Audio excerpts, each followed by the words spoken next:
amigos, to another edition of Tradcat Night special guest exclusive show right here on the TradCat8.org website. Folks, today is 8/21/2024. Hope you all are having a very wonderful and blessed day. And listen, we're keeping the shows moving along. DrPaulCottrell joining us here right now. My goodness, we got an awful lot to get through over the next 35 minutes or so. We got to talk Monkeypox, Project Skypox. People are talking about. There's I don't know, information buzzing around on X and Twitter that they're going to put HIV in the monkeypox vaccine. But I mean, it's, be surprised. We've heard this before actually from Paul with AIDS-like syndrome coming from the vax during COVID. Let's talk a little detox program. We got to talk a little economics, resurgent COVID. We'll promote zeolite a little bit, and then we got to talk about the food fracas going on. What the heck is going on there? Where there seems to be it's just about every day. We'll hand it over to Paul here in just a moment. I'm going to shorten up the intro here so we get as much out of Paul as we can.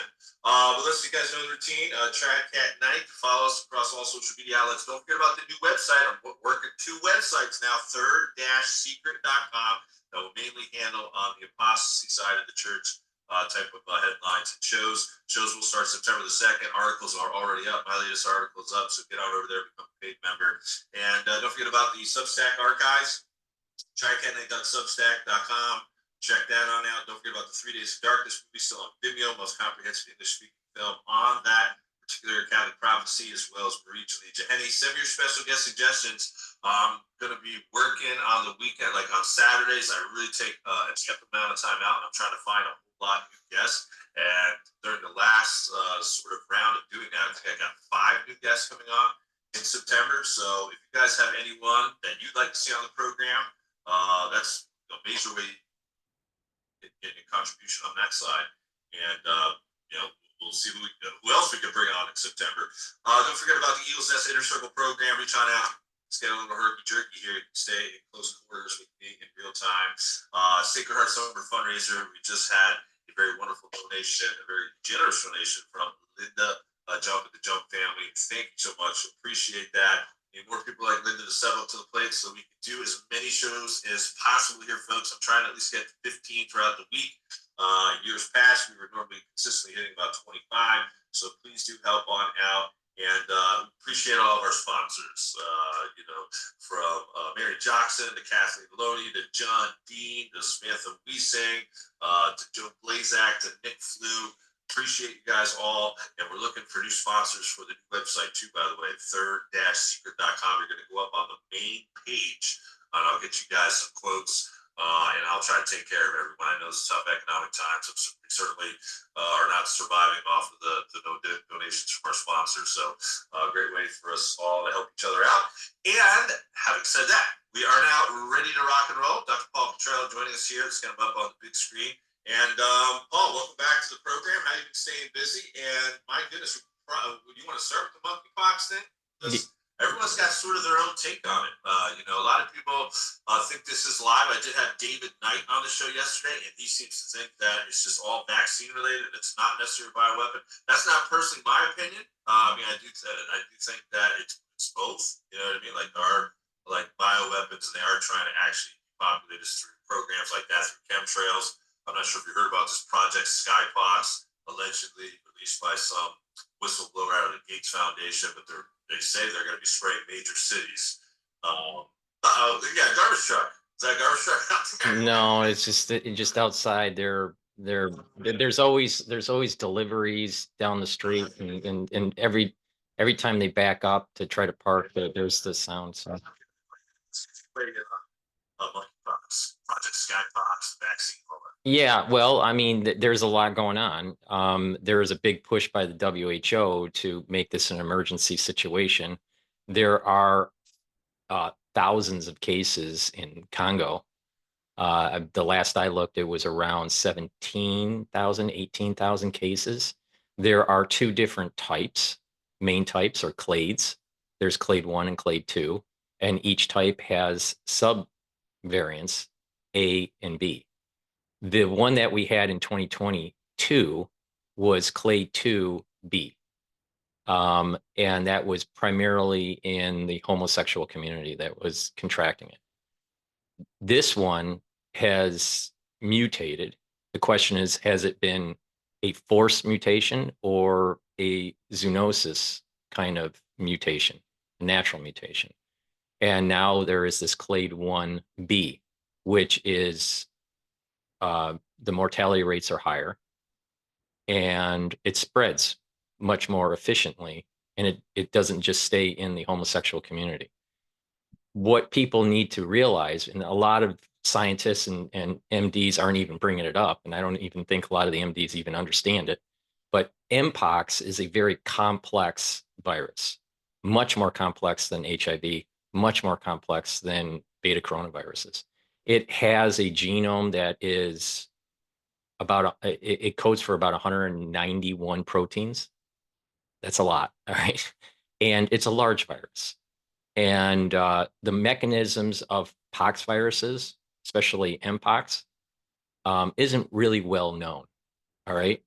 So more research needs to happen. More research needs to be conducted to really fully understand all the mechanisms of what's going on with the Mpox virus. But the main way it works is this. There's a protein called E3 that basically shuts down the innate immune system. It shuts down PKR, it shuts down MDA5, it shuts down RIG1, it shuts down OSA, and it shuts down intercellular interferon. So what that basically is, it shuts down the immune system very similar to what Caraco developed with the mRNA vaccines. All right, the mRNA vaccines shut down the PKR pathway to prevent a cell to go into antiviral. That's how the messenger RNA platform works. Part of that mechanism is the pseudouridine. With monkeypox, it's just developed proteins to be able to shut down the interferon and these other pathways for the innate immune system. The other major method that Mpox is that increases its infectivity and its mortality is the ability to prevent the activation of CD4 positives and CD8 positives when the cell is cognated to an infected cell. So a cell gets infected with Mpox, and Mpox has proteins that can actually shut down the activation of our CD8s and our CD4s to try to have our immune system fight it. So it has two mechanisms. It's shutting down the more adaptive mechanism and then the innate mechanism. So it's problematic, all right? In developed nations, if there's a big if developed nations get an outbreak, it's going to spread very similar to chickenpox. And you and I are of an age where we remember this in grade school. And so it's very easy to contract just by bedding, clothing. Let's say someone is traveling in a high density area like New York. They go to the hotel. They seem to be asymptomatic. And then all of a sudden they start to get pox, maybe one or two. How it normally happens is it's just like one or two. And then you start itching it and then it spreads and then it's all over your body after 2-3 days, right? That's the same way that chickenpox. Now, chickenpox is different because chickenpox is a herpes virus. So it's a totally different concept, but the way it spreads is the same. All right.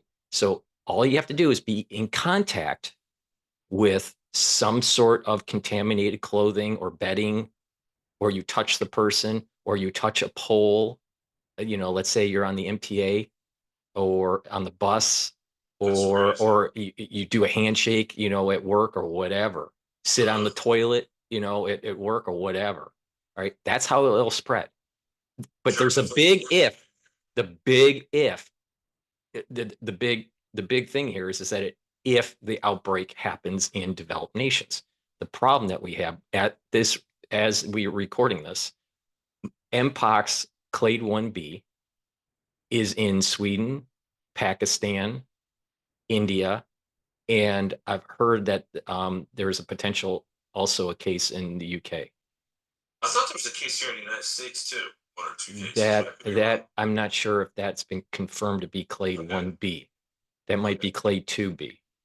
But this clade 1b I'm concerned about. Now, you asked the question, is this, something that it has, some sort of nefarious development, or was it natural? It's from the vaccine. Let's say it might be from the COVID vaccine. Well, I'll address that. So I cannot prove if it's been lab manipulated yet. All right.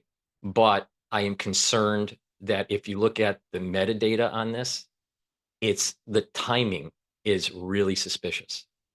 And I am concerned that what they did was they took clade 1A and they modified it and released it back into the wild in the Congo to let it fester. That's what I think happened. I can't prove it, but that's my working hypothesis. Now, to address the issue with vaccine injury from the COVID vaccine, the manifestations of these dermatological lesions that people are talking about are different than Mpox. Because with Mpox, you can easily, when you look at a pox, it's round and you can lance it and you can actually sequence it, or you can do a PCR on it, and you'll get code for the Mpox. When you look at the lesions for individuals that have had COVID-19 vaccine, those lesions are flatter, they're not a pox, and that if you do biopsy those lesions, you're not going to get the sequence for the Mpox. So it's not, these lesions that they're talking about do exist, but they are usually a type 3 or type 4 hypersensitivity reaction.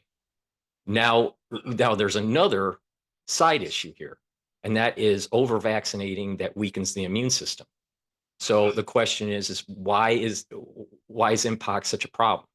Well, if you already have a population that has a weakened immune system because of over vaccinating because of COVID-19, or the weakening of the immune system from contracting SARS-CoV-2, what you have is a dysregulation or a disactivation of your CD4s.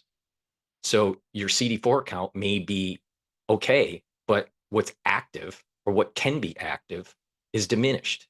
So it's effectively a lower CD4 count. This is the reason why I keep on saying the SARS-CoV-2 era, the COVID-19 era, and the aftershock is going to manifest in an AIDS-like syndrome, because the immune system is trashed. So over-vaccinating, getting SARS-CoV-2 affects the effective CD4 count. Now, so people's immune systems are going to be disrupted, and their ability to fight other pathogens is going to be diminished, such as Mpox, such as RSV, such as Mycoplasma pneumonia, right? So these other things that are popping up. Another thing that is very problematic for the Mpox patients, they're starting to become pediatric cases. All right. Well, the younger cohorts, they have a larger thymus. They're exposed to a new world, right? And they need to have a robust immune system. Well, if their immune system isn't robust, they're going to not be able to fight pathogens like they would normally. So this whole problem with CD4 being able to prevent the activation can really ramp up and be a catalyst for an outbreak in the developed nations. Now, you and I, because we're in the United States, they stopped doing smallpox vaccinations with the cowpox vax. All right, back in the I want to say in the 50s or 60s, something like that, in the United States. Outside the United States, a lot of the countries that were developed or developing, they stopped their vaccine program for smallpox in 72 to 75. Now, in developing nations that where smallpox is endemic, they still have some sort of vaccine program, but it's limited. All right. So, and these are mostly countries that are in Africa. So no one has cross reactivity for Mpox, is my point. You know, if you had the smallpox vaccine, which is a cowpox, right, that would give you cross reactivity for Mpox. Well, you and I don't have cross reactivity to smallpox. There are some baby boomers that might still have some memory cells in their body, but most likely won't activate, at least not robustly. So developed nations like the United States and the EU have a serious, serious potential problem. But it's a big if the outbreak happens. If it doesn't, this will die out. If it does happen, then you're talking about problems, big problems. Yeah, no, this is a project Skypox. You think there's any truth to what's being said here with potential of it being sprayed out of planes? Again, I'm not familiar with Skypox, but I understand. Skypox. All right. All right. You know, so but I here's the problem with these, you know, spraying it on, you know, from a plane. All right. You know, what's the altitude? If the altitude's high, then you're going to have problems with the UV radiation and affect the virus. In addition, it's going to be dispersed in such low concentrations as it's floating around and blowing in the wind and all this stuff that the viral load in any particular, you know, square inch on the ground would be so low that you wouldn't, you know, again, this is, people need to realize it's not just one virus, you know, load that will affect you. It's a function of your barrier, your skin barrier or mucosal barrier or your eye barrier or whatever. If it's disrupted and you have enough viral load in the area that's disrupted, you will contract the pathogen. So it's a function of how robust are your barriers, your physical barriers, how robust, how much of a viral load are you getting near that disrupted barrier. So I don't believe, even if it is true, and I don't know if it is true, the Skypox operation, I don't think it would be effective. It would be That's basically what David was saying. That there could be a cover just to go out and get people to get monkeypox vaccine. that. All right, if it's a psyop, then I would agree with David. Yeah. I would agree with David, but in terms of effectiveness of actually using it as a bioweapon through airplane drop, I don't believe that that's going to happen. For COVID, you know how a lot of got vaccines are like what's the likelihood of they start doing this for the monkeypox here? Well, I think that yeah, I think that we live in a society that is very superficial and physical looks are really important to them. If you start seeing with your own eyes people getting pox on their face and scarring, they are going to run to the CVS and Walgreens as fast as they can to get a vaccine. And here's the problem is that there's the way that the cowpox vaccine is made. It's kind of an older technology. It takes longer and it's more expensive. Now, there's going to be an emergency provision that will be provided that other makers using newer platforms like the messenger RNA platform will come online. I know that Moderna is working on a smallpox vaccine and it's in clinical trial 1 right now. So if there is enough, quote, need, manufactured or realistic need out there, Moderna is going to get emergency provision to fast track their monkeypox vaccine. Yeah. Now, and for those out there, maybe have missed previous shows, explain all the difference between monkeypox and smallpox.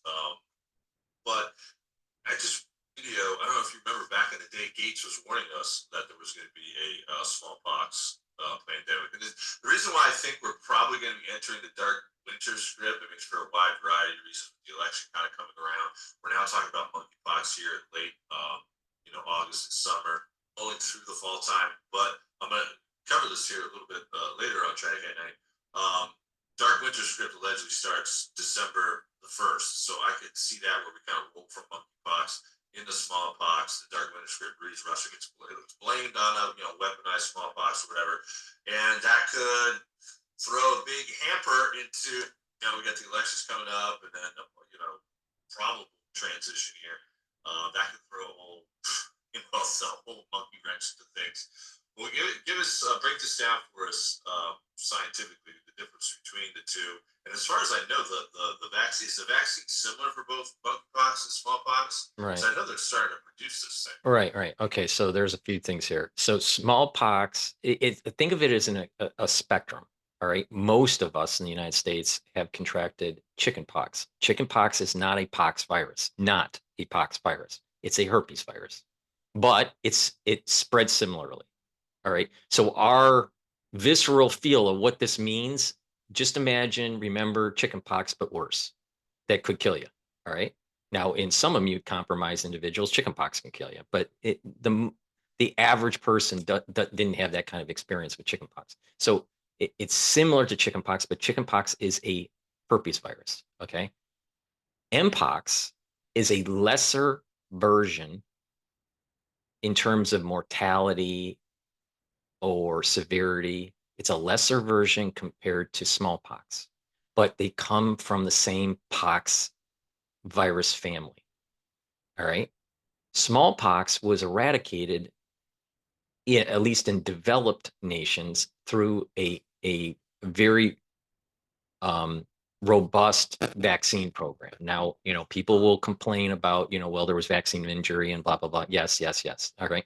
But the world had this initiative to try to eradicate, at least in developed nations, smallpox. This is the reason why the baby boomers were the last ones in the United States to have vaccines against smallpox. Now, how they vaccinate for smallpox back in the 60s, the 50s, the 40s was using a cowpox version. All right. It's a lesser version, but it gave you the antibodies that had cross reactivity to smallpox. All right. Now there's only 2 labs that have supposedly the actual smallpox virus. All right, for research, maybe even weapon development. Who knows? Now, Mpox is a family, is another pox virus that's similar to smallpox, and would also have would have a similar cross-reactivity antibodies if someone had a cowpox vaccine. So if you had a cowpox vaccine in a developed nation or a developing nation, most likely, and you still have antibodies, still have active immune system producing those antibodies, there is enough cross-reactivity for smallpox or Mpox. The problem comes in is that most people in developed nations, their titer levels are so low that even if they had a vaccine, and this is the baby boomers that we're talking about, the X generation didn't get the vaccine. That means very few people in the United States has cross-reactivity for Mpox. Now, the ones that do would be people that have immigrated from a developing nation where for them to come to the United States and be a citizen or green card holder or whatever, they would have had to have the cowpox vaccine. Now, the other spin on this is that there's new development that's taking place where they're taking proteins specific to Mpox and building a messenger RNA vaccine against it instead of just using cowpox as the platform. Gotcha. Let's talk about some of the remedies, perhaps. If someone does contract it, I heard pitcher plant, resveratrol. I know you want to promote zeolite here because I mentioned I was going to be starting a foot bath detox. So like I said, after a week, if it's kind of like a sham, I don't really feel like any better. I don't feel like it's really helping. I'll probably just stop it all. But certainly promote zeolite here. But what's good? Well, I mean, I come from the standpoint that there's 3 pillars. So prophylactically, that means that, before you get something, prophylactically, you should be boosting up your immune system. You need to neutralize pathogens. You need to bring down inflammation, and you need to neutralize free radicals. That way, your immune system is built up. How do you do that? Structural nanosilver liquids and gels for neutralizing pathogens, because that maintains the mucosal lining in your oral cavity. It also maintains a barrier for your skin. So like the structural nanosilver gels, that's really important. And that also disrupts glycoproteins. So that's important to try to neutralize pathogens. Bringing down inflammation, because most people in the United States have chronic inflammation, their immune system is going to be down. If you reduce that chronic inflammation, your immune system is going to actually go up. The robustness of your innate immune system and your adaptive immune system. And then the other is that you need to take strong antioxidants like C60, like resveratrol.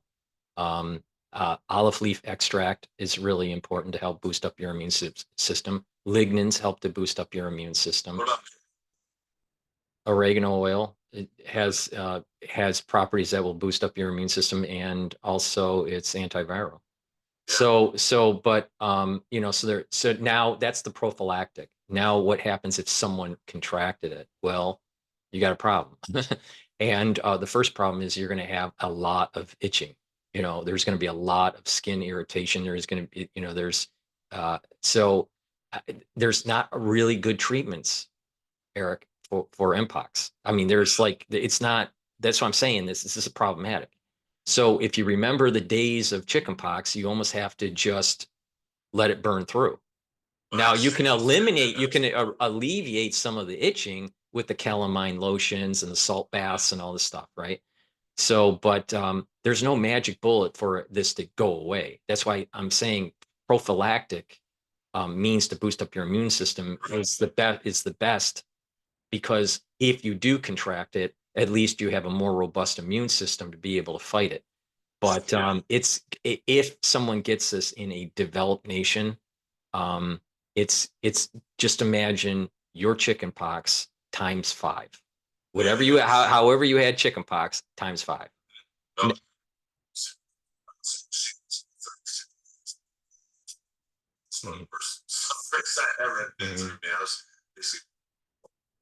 Shirtless for right, and you get that, and it's around the dermatome, and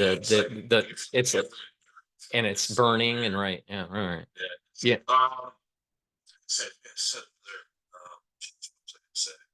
So some of the things that I have offerings on my store that will help to these 3 pillars is the structural nanosilvers, like I said, the C60 for the strong antioxidant, and the turmeric and ashwagandha to bring down inflammation.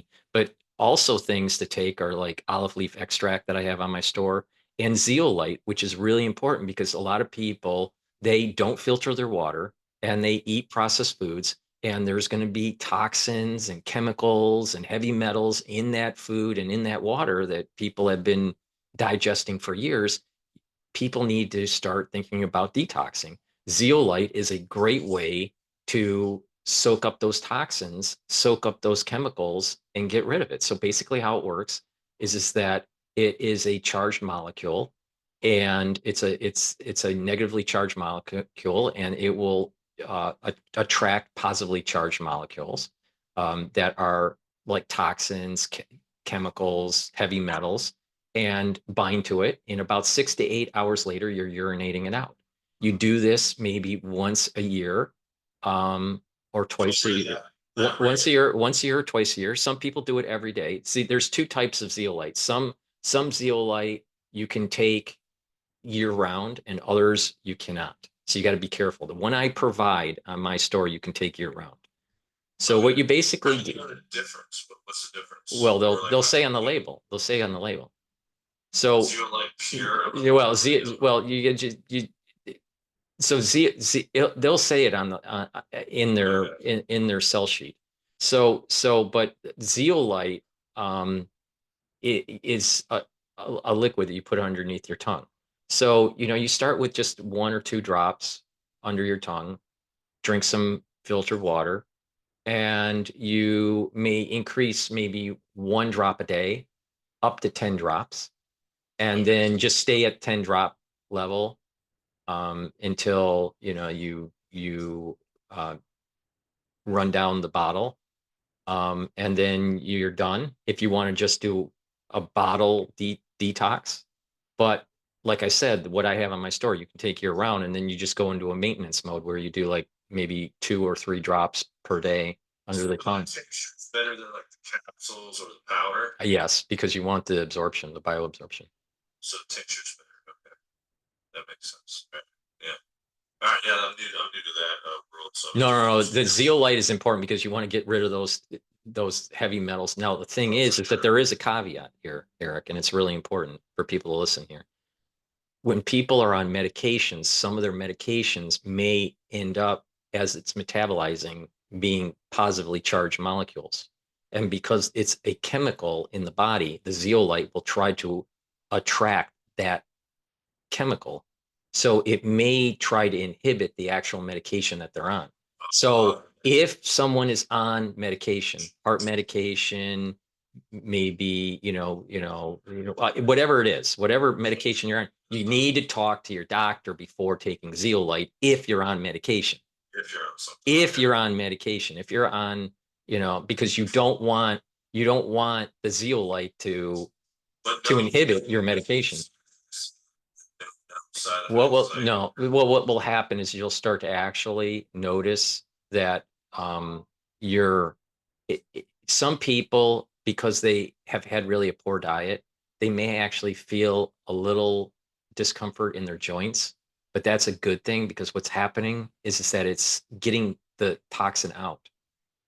And then over this period of time, what you'll notice this as you're using up the bottle, what will happen is that pain goes away and your body is getting into homeostasis. Now, what's the beauty of this is that by sucking up all those chemicals and toxins and heavy metals, you're actually helping your endocrine system. So you're going to start noticing that your thyroid's working better, your adrenal glands are working better, your energy. So it's a win-win. But some people, depending on the level of chemical exposure that they have had, may get some joint pain when they use the zeolite. But over time, it'll go away. It will go away as you're getting the toxin out. Think about it, like where it is you're drinking a lot, and the next day you're trying to pump out all those toxins, you feel like crap. I understand that. I understand that theory. And the same thing is just like a lot of people don't realize that toxins build up in adipose tissue. So when people start to lose weight, they sometimes feel worse. And the reason why is that the toxins are being released from the fat cells.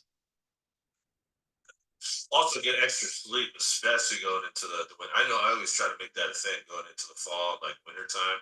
And I'm not really I haven't been a big sleeper for years now. I know it sounds really bad, but I try to at least get like an extra hour. And like I'm conscious, like, hey, we got to strive for an extra hour. Go to sleep a little bit earlier because man, you need that for your longevity experts and have noticed that one of the pillars for anti-aging and longevity is to have regular sleep pattern, and you need to have the 3 cycles of REM sleep and deep sleep to be able to detoxify your central nervous system, to have the well-rested energy levels when you wake up, and also to consolidate memory. So chronic sleep deprivation, there are problems with that, with the buildup of toxins that may lead to dementia.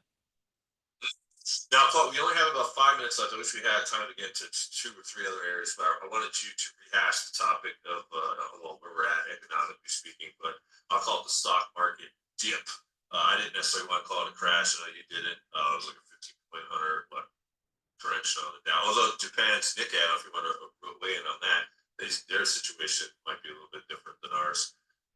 They're still reeling a little bit too. They had a mega quake on top of that as well. But we got about 5 minutes left. Also tied in with shameless self-promotion time to talk to us where we're at on the economic side. Okay, well, in terms of the U.S. market, like I said, there is a major support level at the 5,000 for the S&P 500. There's another major support level at about 4,830, and another major support level at 4,550 or so.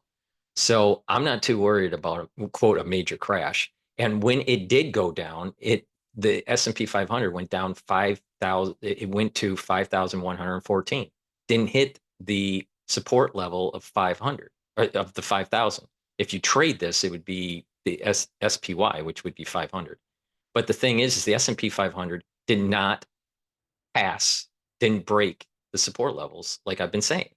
And I still have a target of 5,800 for the S&P 500 or 6,000 by year's end. Now there are a couple caveats. One caveat is that we don't have nuclear war, and the other is some sort of crazy thing that goes on with some pathogen. But barring that, I suspect that we're going to have a record S&P 500 by year's end.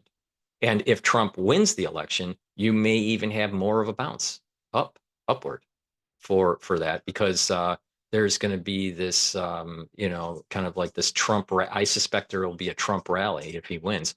There may be a little bit of a short-term sell-off if Harris wins, but I don't think that it will be lasting, and then it would climb up again. So that's where I'm at right now in terms of Japan. Japan has a carry trade issue. We don't have time to really go into more detail about that, but the currency fluctuation causes a lot of havoc in their market.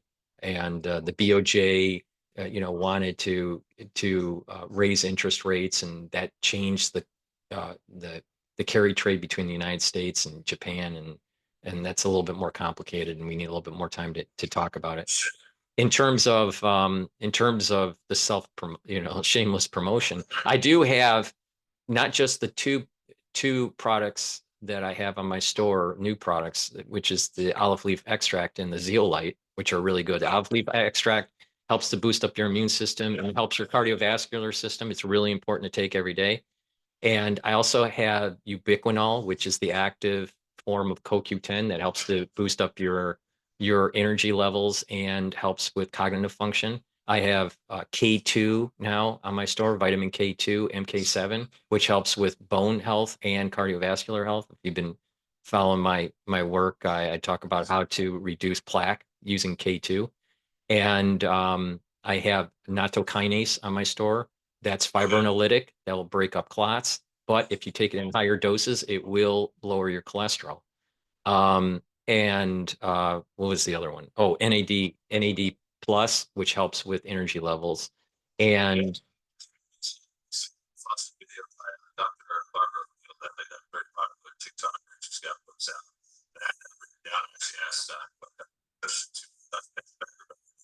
yeah, NAD plus is great, and it works even better when you couple it with resveratrol, NMN, and niacin. So you say the idea is to stack it. I'm a firm believer it's about stacking. It's not one particular thing. You need to stack it to get you're attacking the biochemistry in so many different ways that you're boosting up the effect. Now, and lastly, I also have NAC, and that helps to boost up your glutathione levels, and it's a strong antioxidant. Yeah, I remember when I was researching off of Xanax, I remember Luciano was so important. I think watermelon's super high. I remember eating a lot of watermelon back in the day to try to keep those levels up. But yeah, all this stuff works together, folks. Make sure you got your supplements in order here, heading into what probably is going to be a resurgent COVID, monkeypox, smallpox. Who knows? They still got the bird flu summit coming in October. Who the heck knows? Get extra sleep too. Get exercise in. Get out in that sun a little bit. And Paul, thanks for joining us here today. Was there anything else? We only have like less than 60 seconds. Please, the ones that are listening, please go to my store, the-studio-reykjavik.com. So we got Father Lawrence Carney coming up next. Until next time, stay safe, all right.